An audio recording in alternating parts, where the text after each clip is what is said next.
79 pages. Il a donc fallu 2 heures au Premier ministre pour faire sa déclaration de politique générale. Amadou Ba s'est arrimé au PSE pour évoquer les progrès significatifs qui découlent de cette vision, avec notamment un produit intérieur brut moyen de 5,6% sur la période 2014-2021. Ibrahim Mandong. Le défi du grand oral ou la déclaration de politique générale. Un rituel républicain consacré par l'article 55 de la Constitution sénégalaise. Un moment symbolique où le chef du gouvernement décline les grandes orientations de la politique définies par le président de la République. Devant les parlementaires, le Premier ministre parle d'un gouvernement de combat avec la consolidation des acquis dans tous les secteurs, en s'appuyant notamment sur le plan sénégalais émergent. Sa mise en œuvre a d'ailleurs permis de créer une dynamique de croissance forte et soutenue sur 5 années consécutives. Le PSE a permis de renforcer le cadre macroéconomique et de réaliser des performances en termes de croissance. Cette nouvelle trajectoire de développement nous a valu des progrès significatifs, avec une hausse du PIB réel moyen de 5,6% sur la période 2014-2021 et 6,6% avant la Covid-19. Contre 3% sur la période 1980-2013, en 2023, la croissance du produit intérieur brut est projetée à 10,1% contre 4,8% en 2022. L'activité économique de notre pays s'est traduite par une forte hausse des investissements directs étrangers, qui était en moyenne de 23,4% entre 2014 et 2021, contre 3% sur la période 1980-2013.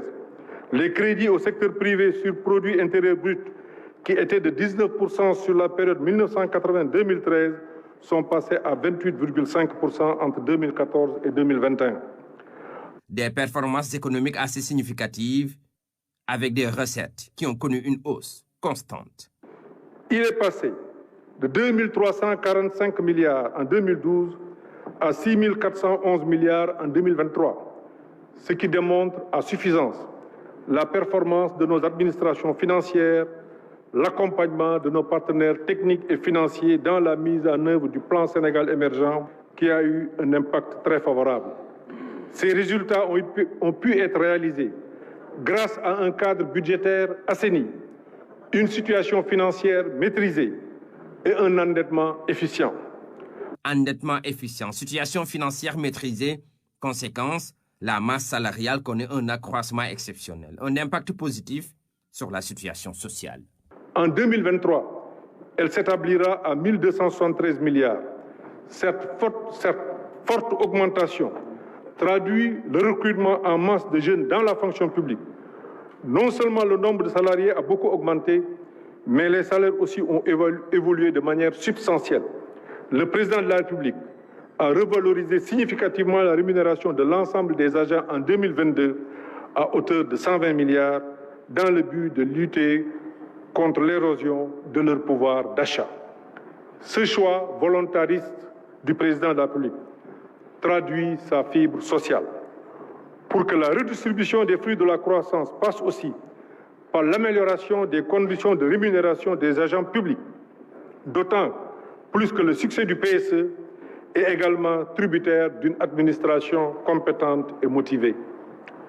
L'enveloppe des bourses a été sensiblement augmentée. Elle est passée de 24 milliards en 2011 à 68 milliards en 2023. Les bourses étrangères étant de 7 milliards par an. Les retraités ont vu leur pension nettement améliorée, de même que les militaires en situation d'invalidité. Les bonnes nouvelles s'enchaînent, les perspectives pour les mois prochains sont nettement meilleures. L'objectif est d'améliorer les conditions de vie des Sénégalais. Et c'est avec beaucoup d'humilité que le Premier ministre a fait face aux députés pour partager les grands axes du gouvernement. Le Premier ministre s'est aussi félicité du rayonnement de la diplomatie sénégalaise. Les perspectives semblent bonnes avec de nouvelles pistes de coopération identifiées. Pour les Sénégalais de l'extérieur, Amadou Ba annonce une nouvelle stratégie pour accompagner leur retour et leur insertion professionnelle. Et puis au plan touristique, le chef du gouvernement est revenu sur les orientations avec un nouveau plan Destination Nouveau Sénégal au Moukal Soumsal. Le rayonnement de notre diplomatie sur la scène internationale, un acquis que le gouvernement travaille à consolider. Et selon le Premier ministre, les perspectives sont ambitieuses avec de nouvelles pistes de coopération. Sur le plan bilatéral, le gouvernement va diversifier les partenaires du Sénégal, conformément à la doctrine du partenariat, sans exclusive ni exclusivité, dans le seul but d'attirer les investissements étrangers, créateurs d'emplois et de richesses partagées. Il travaillera à l'approfondissement de notre coopération avec les partenaires stratégiques traditionnels. Il explorera aussi des pistes de coopération avec les autres pays, tels que les pays émergents d'Asie, de l'Amérique latine et naturellement accentuer nos relations avec les autres pays africains. À ce propos, le redéploiement du chemin de fer permettra de mieux connecter le Sénégal au reste de la sous-région. Le Premier ministre de revenir sur l'apport considérable des Sénégalais de l'extérieur à l'économie. Les flux des envois de fonds représentent 10% du PIB. Les besoins de nos concitoyens expatriés occupent une bonne place dans les politiques publiques. La vision du président Macky Sall à ce sujet sera matérialisée par le plan d'orientation stratégique qui met en exergue la volonté de faire de nos concitoyens à l'étranger de véritables acteurs de développement. De nombreux compatriotes vivant à l'étranger ayant acquis des compétences et une expérience qui seraient précieuses pour notre pays et qui aimeraient y revenir ne le font pas faute de conditions d'accueil satisfaisantes, y compris dans le secteur agricole. C'est pourquoi le gouvernement va mettre en place un plan retour au pays comme entrepreneur, visant spécifiquement les membres de la diaspora qui souhaitent créer leur propre entreprise. Le chef du gouvernement s'est réjoui de l'inauguration prochaine de la Maison des Nations Unies à Diamniadio. Dans le domaine du tourisme, Amadou Ba annonce un plan qui va repenser l'offre nationale. Destination Nouveau Sénégal sera bientôt élaborée dans une démarche inclusive.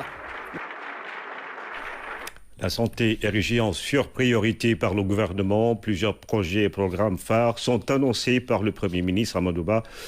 Entre autres, la digitalisation du système de l'industrie pharmaceutique. Le reportage résumé de Rama Tadem. Le gouvernement prend à bras-le-corps les préoccupations des populations en matière de santé.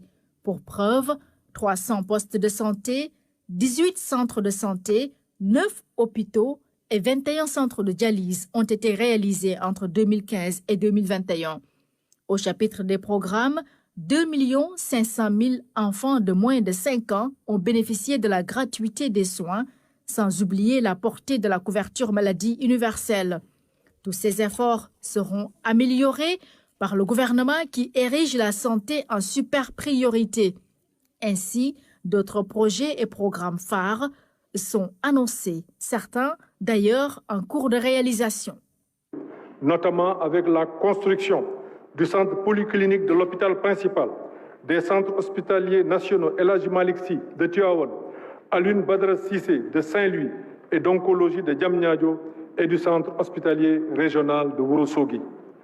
En matière de soins de santé de base, la mise à niveau des blocs opératoires et des services de néonatologie sera poursuivie. L'ouverture des blocs et centres de santé est prévue à Thiadiaye, Mékhé, Mbour, Thiès et Kanel.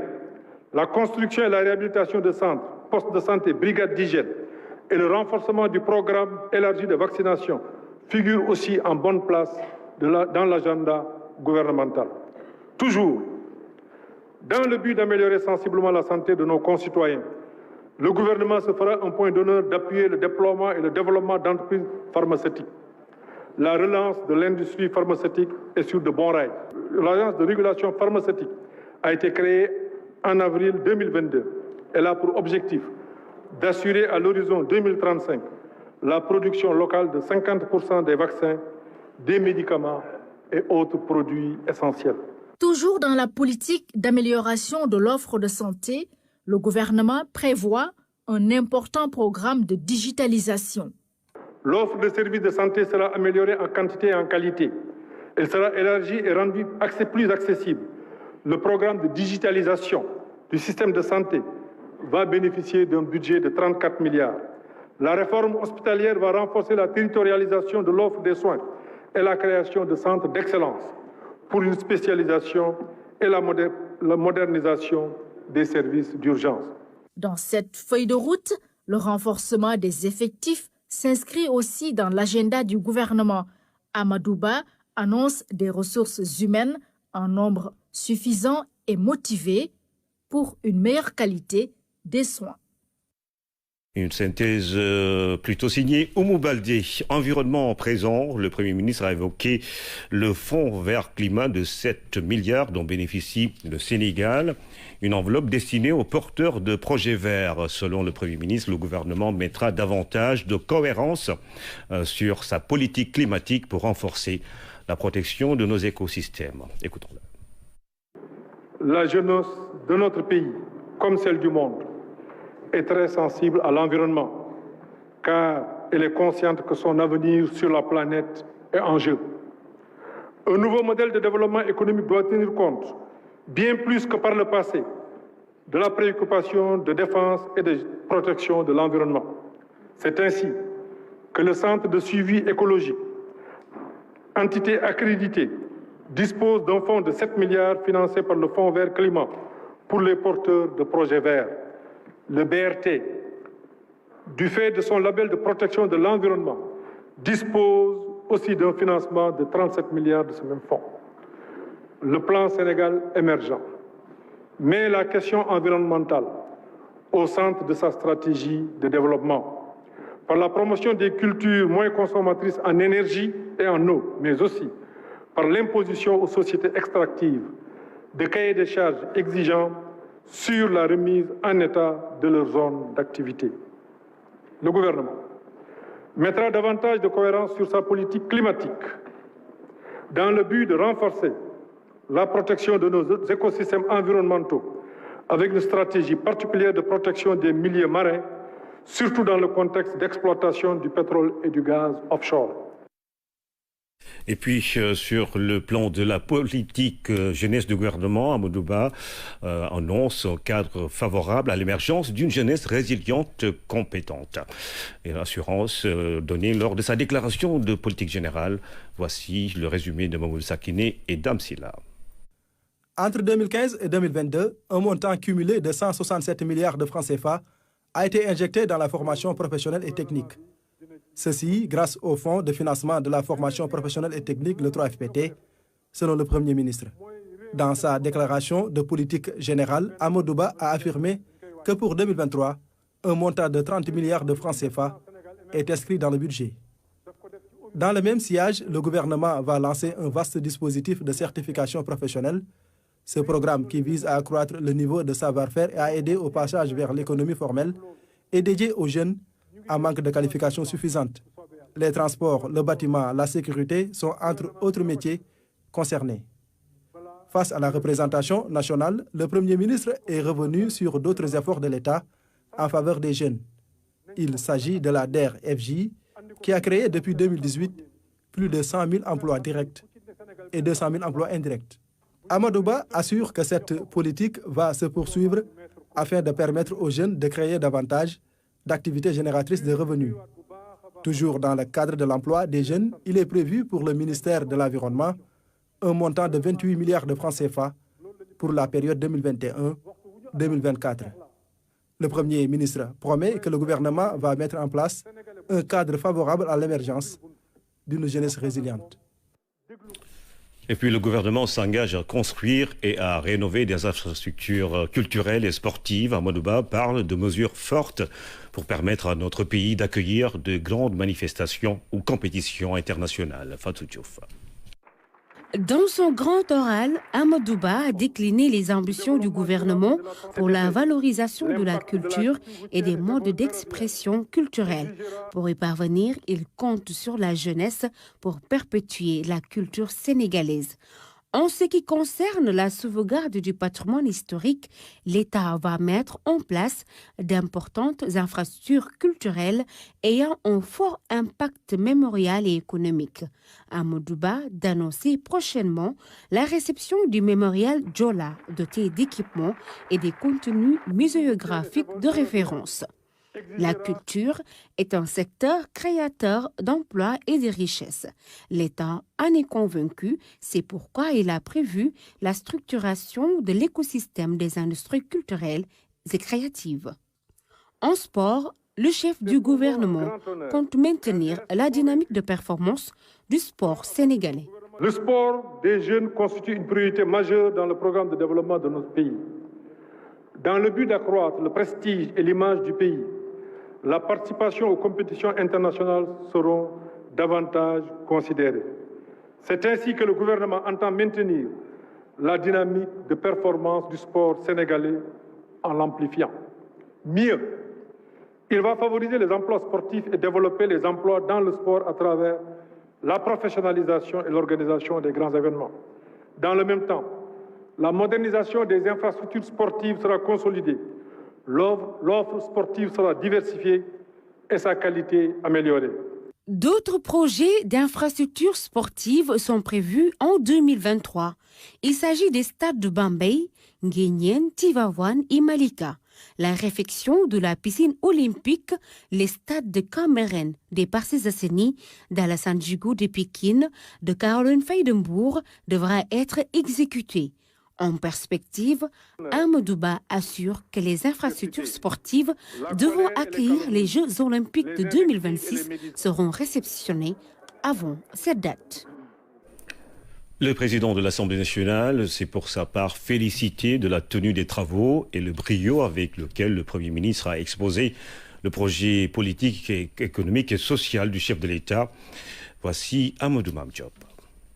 Je voudrais, Monsieur le Premier ministre, au nom de l'Assemblée nationale, vous féliciter et vous souhaiter beaucoup de succès. Quant à vous, mes chers collègues, vous avez, avec détermination et pertinence, pris part à ce débat dont le but ultime a été d'éclairer cette auguste Assemblée sur les choix du gouvernement sous le magistère du Premier ministre.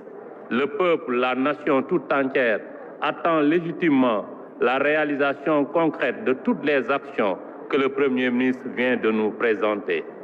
Je demeure persuadé que la rencontre entre la détermination du gouvernement et les espérances du peuple et de la nation permettra de faire à notre pays des avancées encore plus importantes vers l'émergence.